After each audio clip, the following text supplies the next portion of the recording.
akka sadiitti ilaalamti. Gumaa saaltitti, gumaa guftitti, gumaa qulullitti. Gumaa saaltitti waakkatu jilbaan dhufa amanu dhibbaan dhufaa jira. Yoo amanee dhibbaan dhufe ilmi kiyya ilma kee xureesse waraanaan na qochiisii wanta inna harsiisi jedheeti arsii jalatti dheesse, arsiin gadaa jalatti dheesse, gadaan qoraa murtii walitti qabee awwaala sanirratti ba'ee dura dursee korma awwaalaa qarshii 10,000 fuudhee warri namni irraa du'e sun lafa waraanee biyyee buqqisee waraanaan na qochiisi wanta inni harsiisi jedha. Eega inni kana jedhe gadaan qoraa murtii dhaabee sadiin dhiigaa dhaabee gumaan tun tamtaati jedhee laala.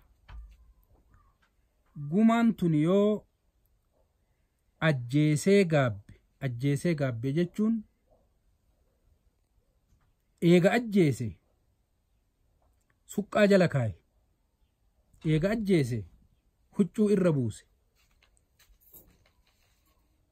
homa irraa qabu yoo sanillee dhabe yoo baala irra buuse hin diinomsine gaabbe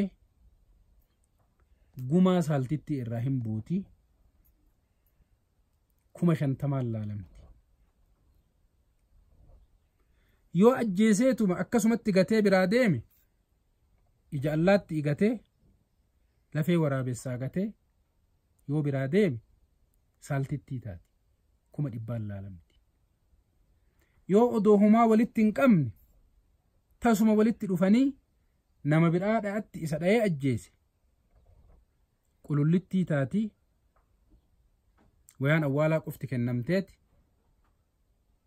25,000 laalamti. Amma tatanaan ala jirtu isiin afraffoo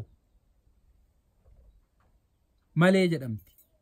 Abbaan ilma ajjeesuun male, ilmi abbaa ajjeesuun male, obboleessa ajjeesuun male, maletti laalamti. Maleen tuni dura taa'anii sirna kana qoratanii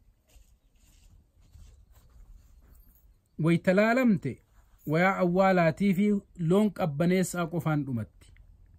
Loon qabbaneessaa qofatu kennama. Gumaan hin lallabamtu. Saaltittiin, baajittiin, qulullittiin hin lallabamtu malee jedhamti. Yoo malee tana akkasitti loon qabbaneessaatiif jalana awwaaliin ofirraa fixuu dadhabe namni irraa du'e sun obboleessa haa ta'u, abbaa haa ta'u, abbeeraa haa ta'u 8 eeggatee 8 ka warraa eeggata, 8 lammataa ka arsii eeggata, 7 eeggatee eega dhabe korma bitee yoo moonaa ofiitii qabaate qopheessee korma kana hidhee danqee gadaa waamee, arsii waamee, qoraa murtii waamee na diinomse gajjedhii gorra'i ol jedhii diinummaa itti naa lallabi, gumaa itti naa lallabi yoo inni jedhe gadaaf qoraa murtii illee waan biraa jechuun dandayu gajjedhee gorra'ee ol jedhee si diinumse arsii sadiin keessatti si diinumse jedhee diinummaa itti lallaba.